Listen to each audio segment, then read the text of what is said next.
Dear Mr. A&R, we all struggling artists. Realize the world is cold, but we came here to spark it. Swimming little guppies in a sea full of sharks. It's gonna take a miracle to not end up harmed. Hello, and welcome to another episode of Inside the Six with Ian and Thomas. Hello, everybody.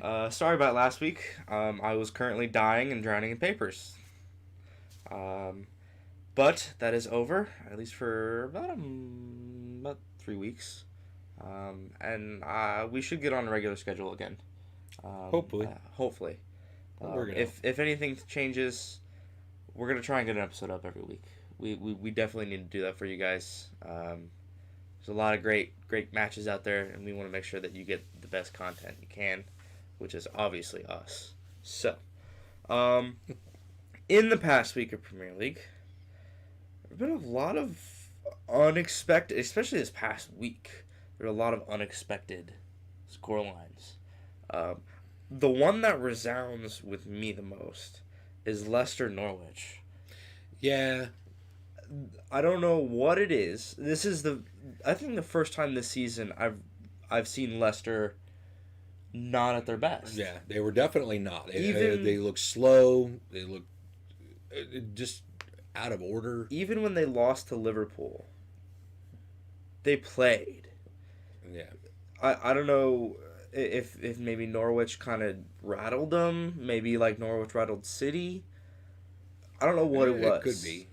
But even at the beginning of the match, I mean, Leicester just didn't look great. And I think Norwich kind of picked up on that really fast. Because normally they kind of drop back a little bit and kind of absorb pressure. But the beginning of that match, they were pressing. They were pressing pretty well, and it paid off for them in the short run anyway. I mean, they got a point out of it. But I mean, it furthered Liverpool's lead at the top. They went from 8 to 10 points, because Liverpool did get their win over Watford, which I think is expected at this point over Watford. I think it was too. I wasn't expecting anything different than that. I mean, a 2-0 scoreline. It actually, I think, should have been a 3-0 scoreline. Sadio Mane had a goal called back to VAR because of VAR. It said he was offsides, but they were talking. I mean, literally millimeters. And to me, that's not a clear and obvious error. VAR is supposed to fix clear and obvious errors, and where they drew the lines and stuff I disagreed with them 100% where they drew the lines. It was almost like they were looking to make him offsides. And they did. He didn't seem really that upset about it. They showed him when they called the goal back. He clapped and he kind of told the rest of the team. He was like, "All right, let's go." I don't think he's that kind of player to get really mad at that. I think he's like he's the kind of player to go, "All right, there's nothing I can do about it. Right, I can't change the decision. We'll move on." Right, and I think that's what he did. Yeah, he's always seemed like a humble player like that. I think he knew there was nothing he could do. Move on. And Mohamed Salah had the other two. I don't remember both of them or it was just one, but he scored with his right foot, kind of picking up on after the Champions League match. That goal was absolutely sickening. I showed the video to Taylor, and she had no words. I mean, he defied every rule of gravity, physics, aerodynamics, mathematics, everything. He completely changed the laws of the universe. He pulls that out from time to time. It's not that's not the first time he's done something. But it was off his right foot. That's fair. Really the amazing part. But it was one of those things that, I mean, you saw and you're like, oh. Yeah. Well, all right. If you haven't seen it, just go to YouTube and search Mohamed Salah Leipzig goal, and Shudders. It's chilling how cold that goal was. Another upset, Bournemouth over Chelsea. I don't know what's happening. I wasn't expecting that at all. No. I mean, it was only 1-0 loss, but Chelsea under Frank Lampard seemed to be doing really well. And it has to be just an off day. I mean, I don't think there's anything wrong. I don't think it's an off day. It's been an off couple weeks. Almost a month at this point. They lost to West Ham. They lost to Bournemouth. They struggled in the Champions League towards the end. They did get the final win, so they're through to the round of 16. But it's just kind of been a bit of an off run of form for Chelsea as of late. They have 3 losses in their past 5. Lost to West Ham, lost to Everton, lost to Bournemouth. Those are teams that the way that those teams have been playing this season, Chelsea should win those games. Yeah. So I think it was just kind of a switch. Something was off. I know Tammy Abraham was out for the West Ham game, and I think, in my opinion, that was the cause. Olivier Giroud is not the striker to go with in the system that they're playing this season. No, I agree. I think it's smart. There's been rumors that Olivier Giroud is looking to leave in the January transfer window. I think that's smart. He's been outperformed by the younger strikers this season. Yeah. It's just that simple. He's a striker, of the same caliber as Harry Kane. He's overrated. He's a big front man that tries to score poachers' goals. He's poachers. They're poachers. Yeah. It works from time to time, but I mean, when you've got a guy like Tammy Abraham who is an out and out striker, understandably he's injured. He couldn't play, but Olivier Giroud was your only option. No, I think the better option there would have been to go with Michy Batshuayi. Absolutely. And I'm kind of concerned because Michy Batshuayi scored the goal in the 2015-16 season that won Chelsea the Premier League. And then almost immediately he was benched and sent out on loan. Yeah. He spent more time out on loan than he has anywhere else. And now he's coming off as subs some games. He's not playing in others. I think if you put him up top, and maybe Frank Lampard's tactics don't really work with this, if you put him up top with Tammy Abraham or sit him behind Tammy Abraham, that could be an excellent strikers partnership. Absolutely. I think if they work together, they could build a relationship and they could become a powerful duo up front. And then you've got Pulisic out on the wide, Mason Mount behind them, Willian on the right side. Yeah. I'm sorry, that's dangerous. That is scary. I agree. And maybe there's just something going on the training ground that's just not working. Maybe the two of them don't get along. It could be something as simple and probably ridiculous as that. But yeah, I don't understand why Michy Batshuayi is not a prime choice for Frank Lampard. Especially because I've never seen him not perform. Yeah, he's always in world class form when he's on the pitch. I don't know. That's me. I don't know. So Frank, if you got answers for us, put it in the comments. Yeah. Okay. Got to try. The Sheffield United game was actually pretty good. I mean, considered it ended a 2-0 scoreline for Sheffield. I kind of expected Sheffield to win it. Villa put up a pretty good fight. They really did. I don't know. It seemed to be pretty even, I think. Mm-hmm. Yeah, and Sheffield aren't playing. They're doing really well this season. They're 6-7-4, so they have more draws than they should have. But I think if they keep pushing, I think they're definitely staying. I think we'll see. We're definitely going to see Sheffield next season. That's without a doubt. Right now, technically, just about halfway through the season, they are in contention for Champions League or Europa League next season. Right now, which is huge for them, considering it's been 12 years since they've been in the Premiership. Yeah. So their first season back, and they're top 7 in qualifications for Europa League. That's big. Yeah. So that game was pretty even. Like I said, it was a pretty good match. It was the scoreline doesn't show how even the match really was. If you look at the stats, possession was 57% to 43%. Total shots 7 and 8, chances 8 and 7. The passing was a little lopsided in Sheffield's on their side.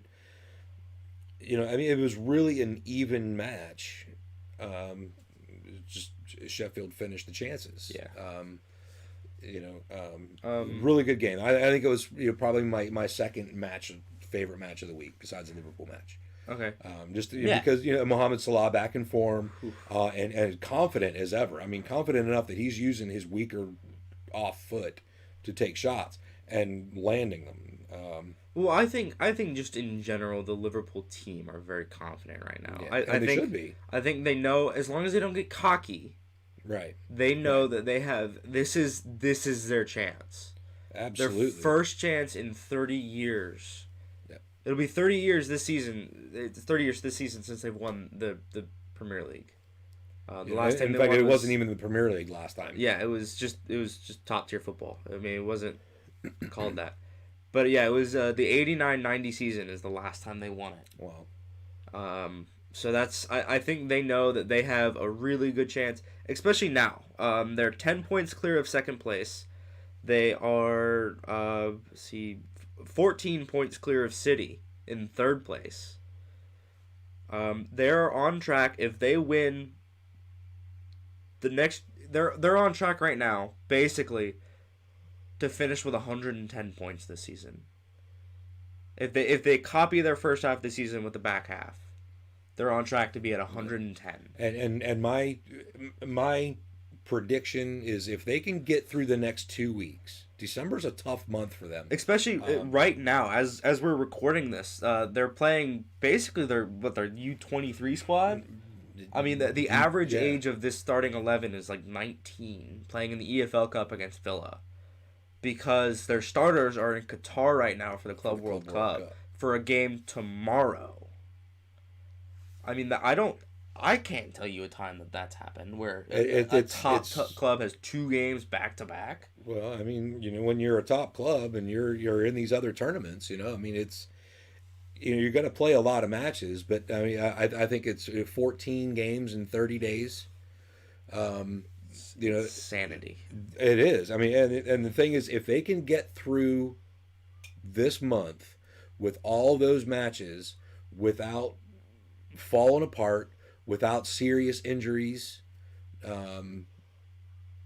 if they can do that, and then kind of get back on track with Premier League, Champions League at the start of the second half of the season, during January, basically after Boxing Day and New Year's Day. I think if they can get through Boxing Day, Boxing Day is a tough match. They have Leicester on Boxing Day. Yeah, that's going to be another really, really, really close game. Yeah.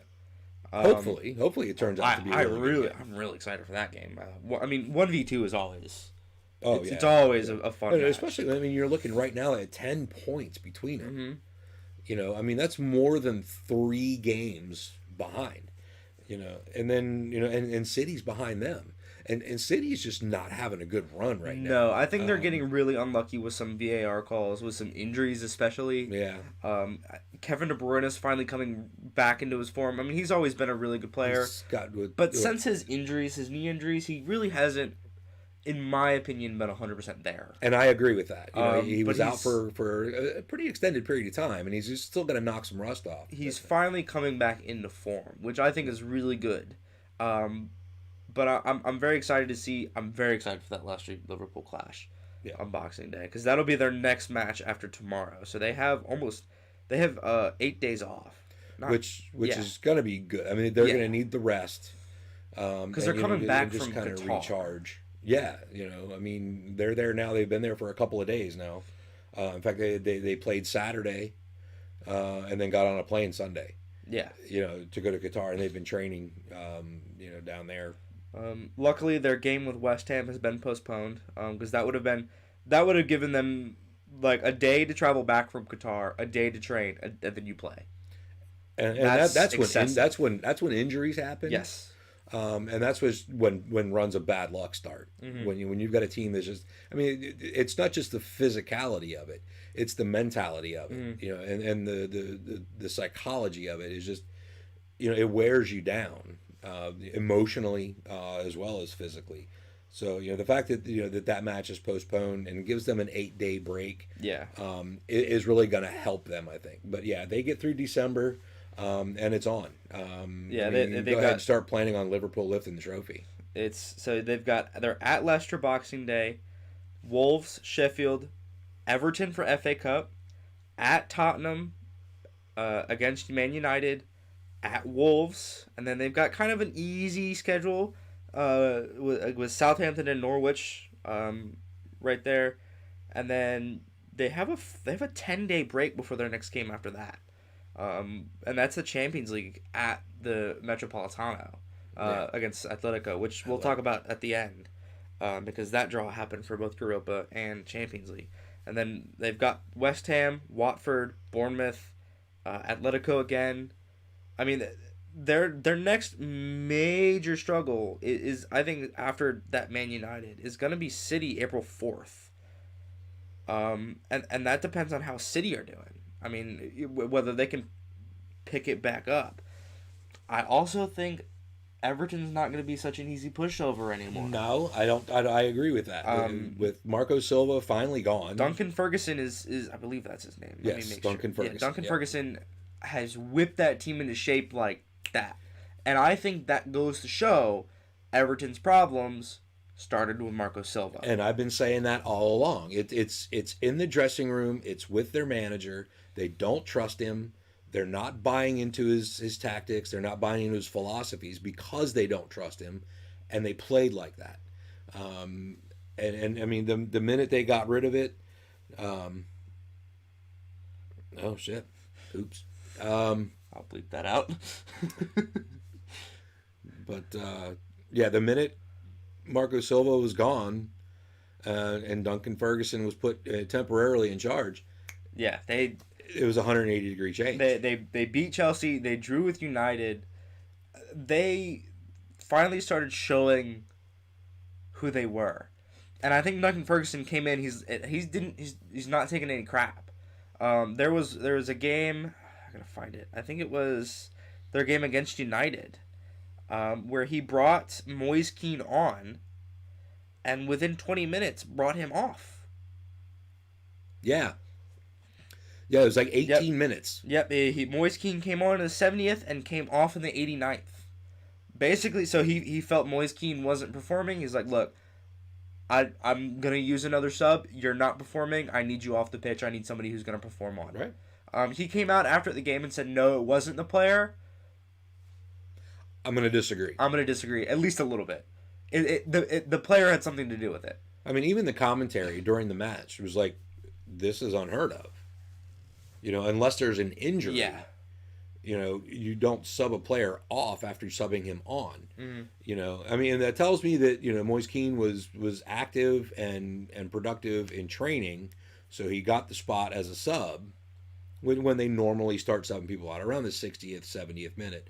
Most sides will start, you know, making their subs. But then, you know, after less than 20 minutes, you know, your manager's like, I'm not seeing what I need from you. You got to come off. And maybe he just wasn't clicking with the game. That's very possible. He didn't get in with the flow of the game. He wasn't working well. That's completely understandable. But that's still the player. Yeah. So and the thing is, you know, him coming out and saying it wasn't the player. Well, then now you got to tell us what it was. Yeah. You know. But it definitely it hurt United a bit because United were in quite a good run of form. As of late, they're in 7th. They had 3 wins in a row. They beat City. That was surprising. Yeah, Manchester is red right now. They beat City. They beat Tottenham. 2 weeks in a row. They beat Tottenham and they beat, ruining Jose Mourinho's return to. What's the name of their stadium? Oh my God. Who? United. Old Trafford. Old Trafford. I knew it was a T in there somewhere. I don't know. Old Trafford. Yeah, that one. Is that my grandkid's name? Yes. Old Trafford. No, it was one of those things. I mean, you see, because Tottenham aren't a great team this season. They're struggling a bit, but they're not terrible. Especially Jose Mourinho. Jose Mourinho had them whipped up into shape pretty quickly, and to see Solskjaer and United beat Tottenham was very surprising.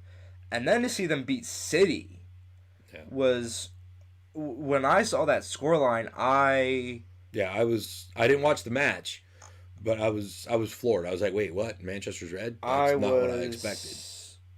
Flabbergasted is the first word that came to my head for some reason. Okay. It was unheard of. I didn't expect that one. I didn't think that was going to happen. But, you know, to see them draw to Everton after that, I think kind of shows Everton can be dangerous now. They've got new tactics. They've got a new coach. They're using everything that they should be. So I think Everton's going to be a team to watch here in the next couple weeks. I think we're going to see them rise back up the table a bit. Well, they don't have much lower to go. I mean, they're in 16th place. 17 games played and only 18 points. And I'm really, I've been saying this all season. I can't believe Marco Silva kept his job that long, especially after coming out before the Merseyside derby saying, I'm not going to be in charge of this match. Yeah. And there he was, which, thankfully as a Liverpool supporter, he was, because that just meant I knew that Liverpool was going to win that match, and Merseyside was going to be red, as it should be. And I think they should have let him go as soon as he said that. Because coming out and saying, I don't think I'm going to be the manager for this match, tells you he doesn't have the confidence in himself anymore. Exactly. If he doesn't have confidence in himself, he doesn't have confidence in his team. And Liverpool did exactly what was going to happen. They ran all over Everton. Yeah. So I don't know. I don't know what was going on the Everton board, but it was definitely not the decision I would have made to keep him on for that match. But maybe they didn't have a replacement. I don't know. Anyways, I don't either. I mean, that was my thing. I was like, well, they're not getting rid of him because of the Merseyside derby. They don't want to do too much, cause too much turmoil in the team. But it cost them. I mean, it cost them dearly. I mean, that's a pretty long and pretty bitter rivalry between the two Merseyside sides, and the fact that the ownership and the board of directors or whatever thought that was a good idea. Let's go out and get spanked, by our cross park rivals, and then we'll get rid of this guy. Yeah, I don't know, but I think there's going to be a lot of teams who are doing a lot in the January transfer window, especially in the Premier League. There's a lot of speculation around Liverpool. There is a lot of speculation around whether or not Tottenham will actually use any money at all to do anything, because Tottenham are, for some reason, they just don't ever. Well, and that was a Mauricio Pochettino thing. I mean, he was like, "Yeah, we got everything we need." No, man, you don't. You still got Harry Kane up top. I mean, and seriously, Heung-min Son is a much better striker by an unknown number amount. He's sharp. He's super fast. And I mean, he had a goal last week, the week before. I mean, he literally dribbled the ball 60 yards. Just ran past everybody. And right down the middle of the park. It wasn't like, used the sideline. He ran right down the middle of the park, weaving and bobbing. He just outpaced everybody. He looked like Leo Messi. Completely. It looked like a Leo Messi. It looked like young Leo Messi. Yeah.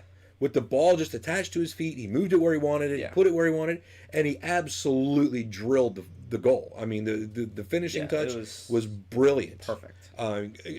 Goal of the season at this point, I think. No? A lot of really good goals. Yeah, but I mean, just the it was the definitely total goal of the individual effort. Yeah, it was definitely goal of the week for me. I mean, a lot of those really good goals are good team efforts. There have been a lot of really good goals this season so far. I'm telling you, the quality of football coming out of the Premier League right now is unreal. Yeah. I mean, if you want to look for international stars, look in the Premier League. Mm-hmm. I'm not saying there's not some in Serie A. I'm not saying there's none in Bundesliga. I'm not saying there's none in MLS. I want to talk about that too. Serie A. Yeah. But I mean, you look at starting lineups of a lot of these teams. I mean, Liverpool, Tottenham, Manchester United, City. Yeah.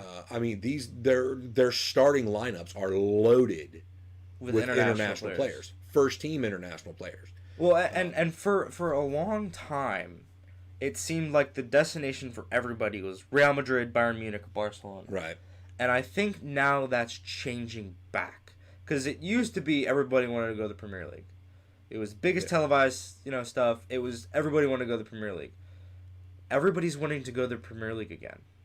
You have him. Pulisic coming to Chelsea was a big move. There's links between Liverpool and Jadon Sancho from Borussia Dortmund. Yeah. Liverpool and Kylian Mbappe from PSG. I heard a rumor that Neymar might be going to Liverpool, which I'm sorry, I really hope that doesn't happen. I'm going to vomit if it does. Like there's a lot of rumors. I mean, they need somebody to clean the boots at the end of the match. That's fair. He can use his new beard, just rip it off and just scrub it. Neymar, you suck. But I mean, City has all this money, all these teams. It's becoming. The Premier League is quickly becoming a formidable force again. Yeah. All 4 teams who qualified for the Champions League are through to the round of 16. And Liverpool's got their 6th Champions League. All 3 teams who qualified for the Europa League are through to the round of 32.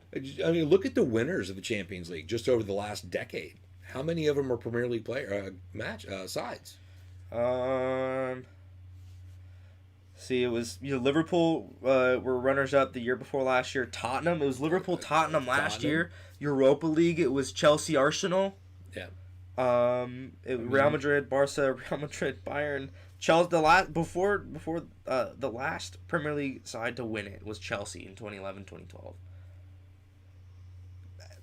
These teams are finally becoming formidable again. Yeah. And I love it. I love English football. Love it. Love it, love it, love it, love it. I'm excited. I'm excited for this season. This season's been fantastic. Yeah. Man. I mean, the surprises, it keeps you interested. Even and that's I say this time and time again. I like to watch the lower table teams play because they're fighting to stay. I mean, it's lucrative. It's lucrative for them to get that. They get money from the league to be there. And if they go back down to the championship, they lose that little bit of money. And that can be all the difference for some of these teams, So they're really fighting. Yeah, if you say so they can stay in the Premier League, and maybe next year in a transfer window they can buy the right player and keep moving up. I mean, look at Sheffield, look at Wolves. I would even say look at Watford. They're really struggling this season. Look at Burnley last season. Burnley in Europa, yeah. I mean, they crashed and burned. It was a little bit too much for them, but they were there. But they stayed up and they proved themselves. I think they're struggling a little bit this season, not as much as they were last season. Yeah, but they have a couple of misfires. I think of the 3 teams that are staying up, we're definitely going to see Sheffield. I think Aston Villa can definitely stay up. They're going to have to fight for it. It's going to be a fight. Yeah. But I think Villa can stay. I don't know about Norwich. Norwich have a lot of work to do. Yeah, and Watford, Watford's only got 9 points. I think Watford's done. I think Watford's done. I think it's going to be mathematically really, really difficult and nearly impossible. I hate to say it. For Watford to stay up right now. But I think they're done. That's okay. I mean, they'll go down to championship. Go down, rebuild, come back up. Do it again. So Sir Elton John, I'm sorry your team's probably not going to be in the Premier League next year, but there's always the season after. So Champions League round of 16 came out, and some of these matches are glorious. Glorious. Borussia Dortmund PSG. Whew. This I think is going to be, in my opinion, is going to be my favorite matchup. Real Madrid, Man City. Already, that is a major contender out. One of those teams will not win the Champions League. That's huge already in the round of 16.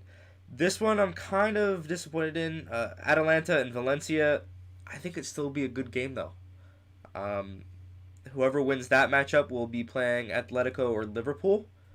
That's going to be a good one. That's going to be a good I think game. Liverpool have a challenge on their hands. I think so, too. Chelsea-Bayern, a rematch of the 2011-2012 final. So that's going to be a good fight, So let's re-sign Drogba, and let's do it. No, that's going to be a fight. I think it's going to be definitely a fight for Chelsea. It's not going to be easy for them at all. But I think they can do it. Juventus and Lyon, Tottenham and Red Bull, Napoli and Barca. Like I said, I think my favorite match out of that is Real Madrid, Man City. Yeah, that one's going to be... That one's going to be... It's going to be a fight. That's going to be epic, man. That's going to be a bloodbath. Yeah, those are 2 teams who are going to fight tooth and nail to get to the next... Just to get to the round of 8. And whoever wins... the winner of that has to play the winner of Borussia Dortmund and PSG. It's going to be another battle of titans. It's going to be fantastic, and I'm very excited. But that's Champions League. So the last week of February is going to be exciting. There is one more thing that I want to talk about, and it's something we've talked about a couple times on the show. And we're going to keep talking about it. Until it's done, because it needs to be. Racism and discrimination has no place in football. Doesn't have any place anywhere. Anywhere. There's no place anywhere. It really doesn't. Serie A started a campaign to get rid of racism. And they hired an artist who exclusively paints monkeys.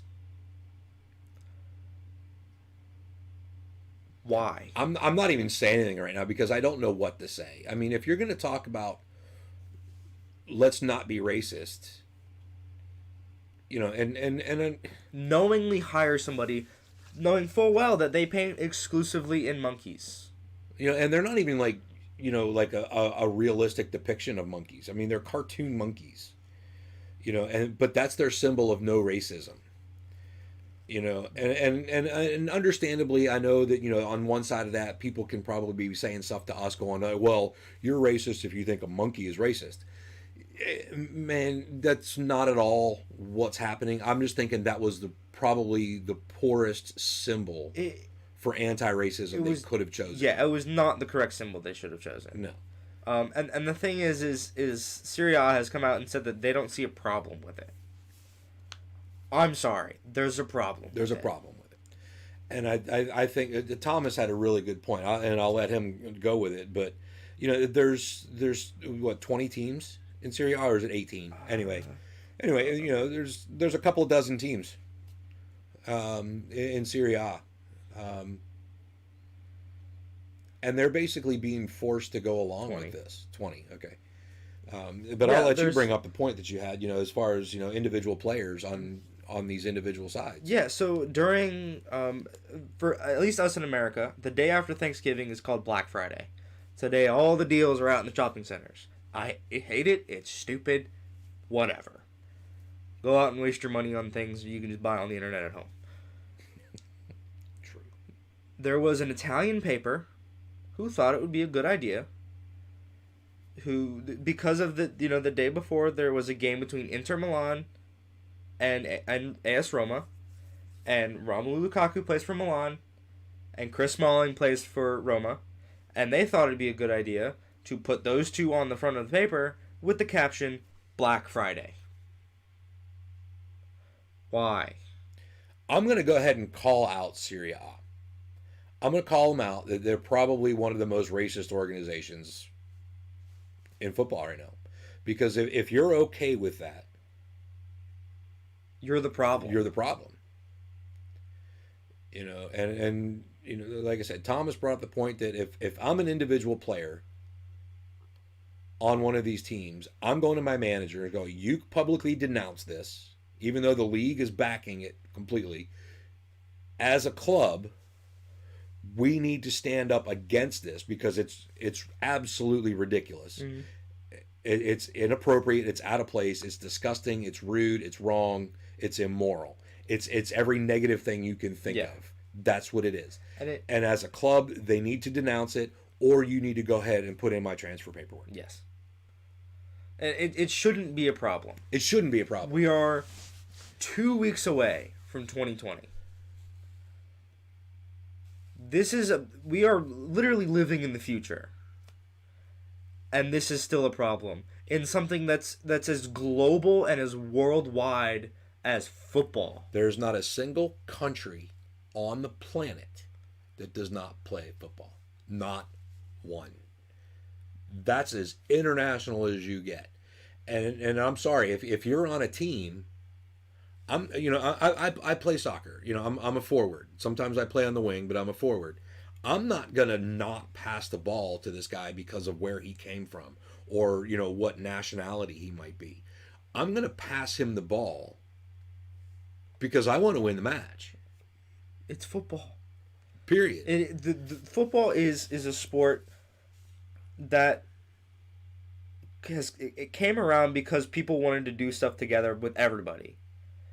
It's a sport where, I mean, if you look in, some of the poorest slums in Brazil or in Africa, in Europe, in everywhere, there are kids playing with a ratty ball, barefoot, on the streets, playing soccer. I have seen them with plastic bags rolled up and wrapped in tape and use that as a soccer ball.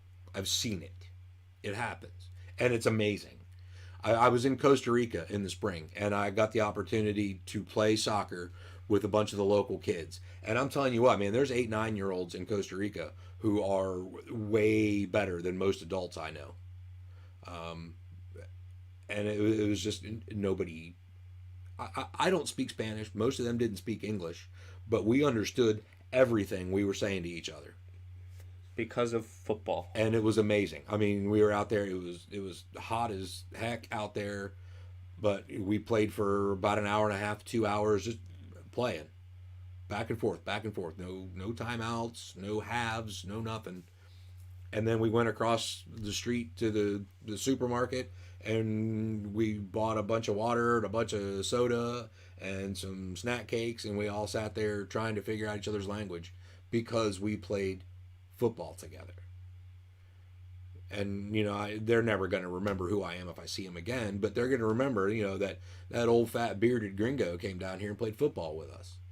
I don't give a crap where I came from. And I'm sorry. I mean, if we're beating a dead horse and we're going really long on this, but it's not a dead horse. It's something that needs to be addressed and it needs to be talked about. If you refuse to talk about racism, you're part of the problem. If you promote racism, you're definitely part of the problem. If you don't have a problem with something that should be had a problem with, you are part of the problem. Fix it. Talk about it. Fix it. It shouldn't be a secret. And if you hate somebody because of where they came from, take a deep look in the mirror and find out what kind of person you really are. That's what I got. I'm starting to get a little riled up, so we got to go. All right, take us out. Thanks for watching. This is Inside the Six with Ian and Thomas, and we are not racist, and you shouldn't be either. Football's for everybody. Special thanks. Thomas does all of our editing, production, everything. Macrophonic MC. It's his music at the intro and the outro. There's links down there. Check them out. It's free. It's free. All of his stuff's free now. He's basically kind of retired from the music industry. So he's made all of his stuff free. So you have absolutely no reason to not go check it out now. Check it out. Give him a like. Give him a follow. He's a super good dude. I think that's T-shirt it. shop. T-shirt shop. Links there. Click like. Click subscribe. Hit the bell. Share it. Tell people about us. Tell people about it. Watch us. We'll be back.